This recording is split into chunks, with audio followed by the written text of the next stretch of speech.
Akala ko, ako lang ang ganito. Yung ang laging naiisip ay yung mga napakalalayong mga lugar kaysa sa malalapit lang sa amin. Sa episode na to, ating pasyalan ang mga lugar na pinakang aking naging childhood playground noong mga panahon ng kabataan ko. Walang humpay na tarik! Wala yung katawan ko. At syempre, ang food trip. Ang inip! Pagkatapos namin magbibingka doon sa Luciana ay padiretso naman kami ngayon ng Lukban dahil ako'y napapakain ng habhab. Talagang mas feel na feel ko pagkain ng habhab pag nakalagay sa dahon. Tapos suka na napakarami sili. Kailan ka? Tatlo.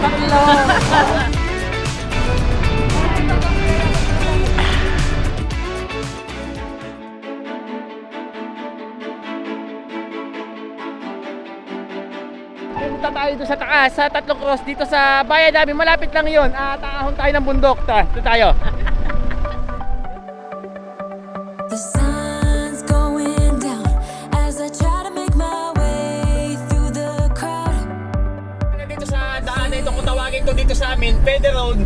At ito, talagang matarik lang. Maraming takot dumaan dito. At kung hindi kayo sanay o kaya ay wala kayong bilib sa gamit nyo, kay motor yan o sasakyan, yung power ay huwag kayong tutuloy dito.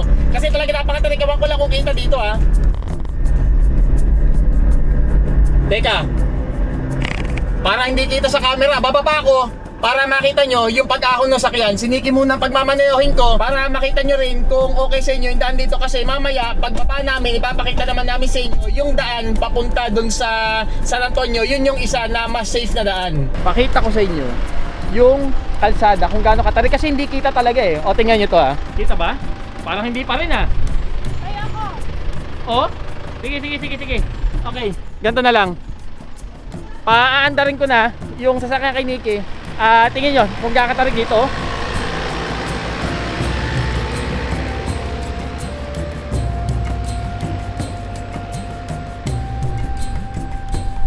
Na-exercise ako, sobrang tarik. Mahina stamina, di sanay. Okay. Baba ko na yung drone. Palit na ulit kami ni Nikki. Mahina stamina. Wala pang 1 minutong takbo yun sa sobrang tarik. Talo pa tayo incline number 10 ng treadmill. Okay, tuloy tayo sa biyahe.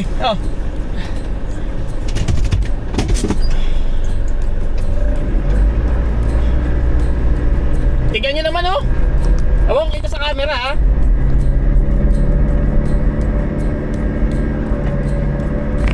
Pero ang ganda ng gumaan dito.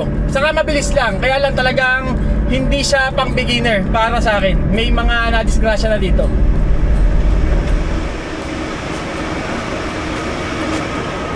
Hindi talaga mare-recommend sa beginner. Lalo't medyo maliit din yung daan papunta dito.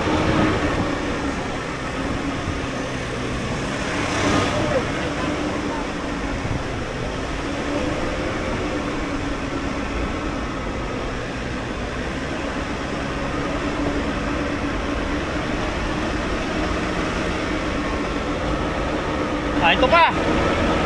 Ito guys, sa pagsubok. Tingnan nyo katarik.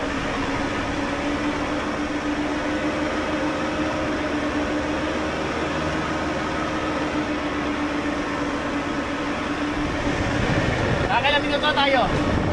Wala pang 2 minuto ito. Kung halimbawa wala kaming taping, nandito na kami. At malapit-lapit na ito agad doon sa pinakang ibabaw ng bundok, papunta sa parang kumbaga main road. Walang humpay na tarik. Tapos medyo may mga butas din ng kalsada. Kaya talaga matinding ingat. Ang laki. Laki.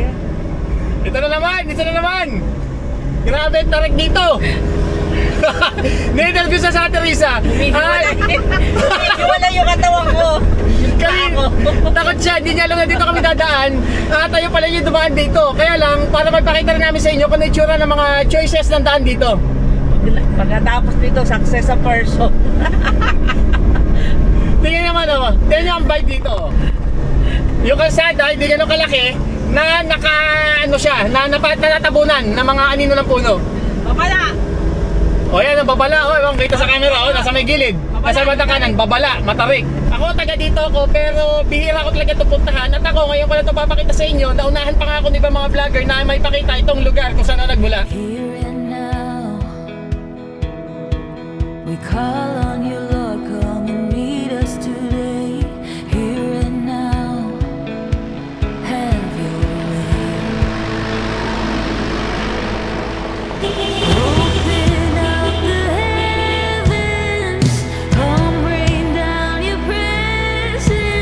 ito na pala. Nandito kami sa kakaliwang isa pa. Yan, yung nilabasan din sa sasakyan na yan dito sa side na to. At ngayon, kakaliwa na kami dito. Dito na, 3 cross na. 3 cross may nakasulat na mukha. Meet us today, here and now. Have your way. Open up the heavens, come rain down your presence. We know there's more.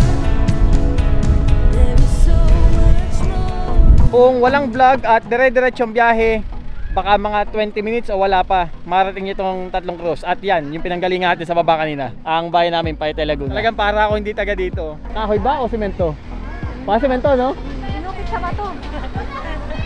Bakal. Still ate. Yan mo. Akala ko bato. Oh.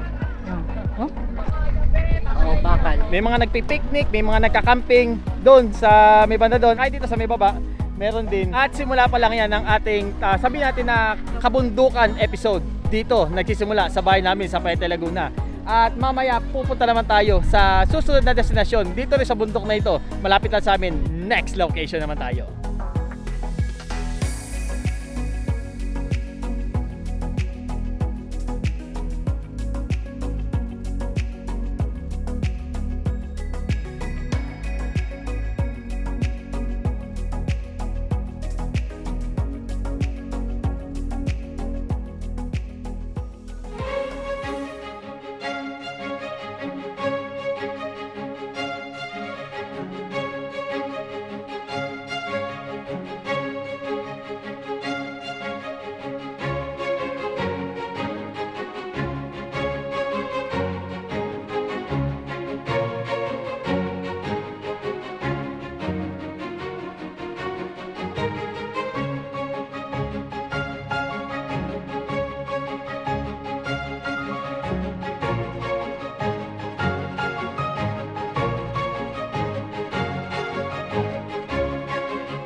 Dito ako sa probinsyang to lumaki, pero ang tagal-tagal ko na hindi ko alam magkabukod pala yan. Ito ang nasa likod ko ngayon, nakala ko Kaliraya Lake, at ito pala dalawa.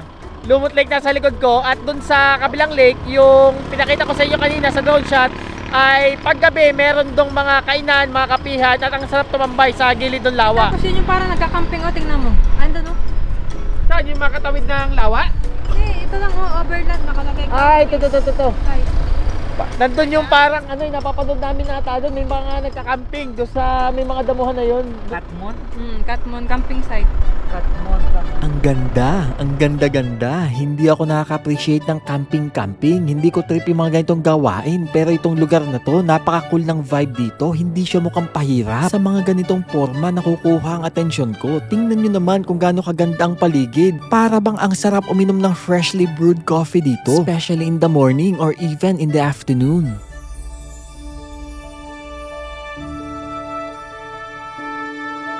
Sa pagpapatuloy ng aming biyahe ay dumiretso naman kami papunta sa probinsya ng Quezon. Dito sa daan papunta Lucban, Luciana, marami dito ang bilihan ng mga bibingka at ito ang titikman natin ngayon.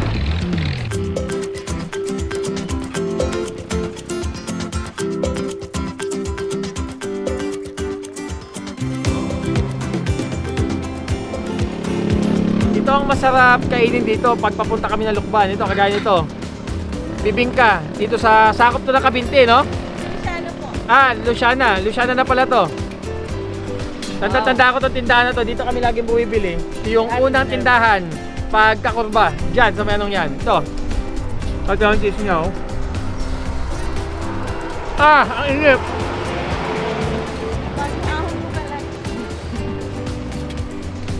Tignan mo yung cheese niya, oh. Sarap.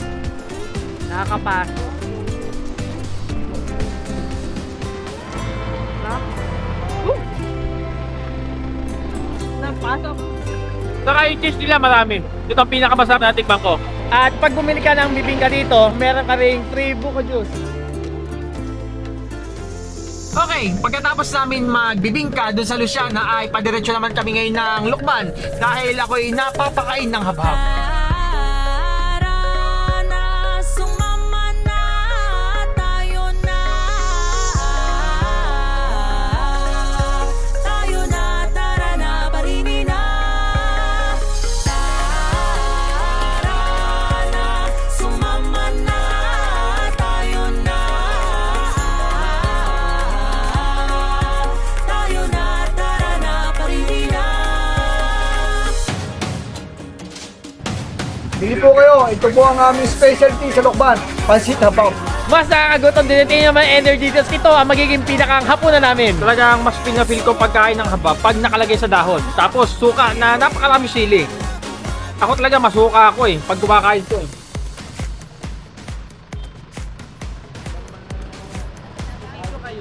Tapos ito yung gusto ko sa kanya. Yung walang karne, yung mga ganto-ganto, sibu-sibuyas, sayote, yung magulay lang, yung napakasimple lang, mas authentic yung lasa para sa akin.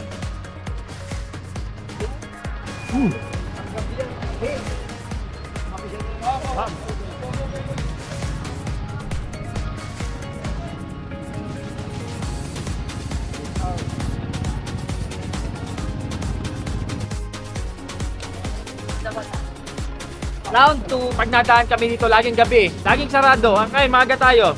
Tayo. Ba't ang sabi itong violet, oh?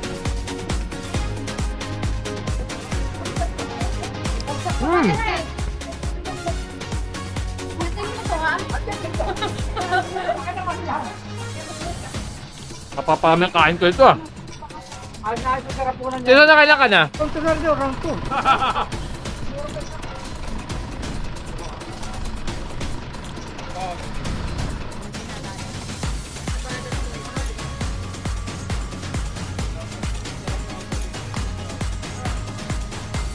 Tap, dami sili. Naparami ang kain ko ng pansit habab. Naka-4 ako serving at ngayon parang gusto ko muna maglakad-lakad. Busog na busog ako. Tatlo. Ikaw. Napakamura talaga dito. Isipin mo, 15 pesos lang at serving. Yung dami yun ng habab. At ako, naka-4 ako. Sa Teresa 3, sinigi 3 din.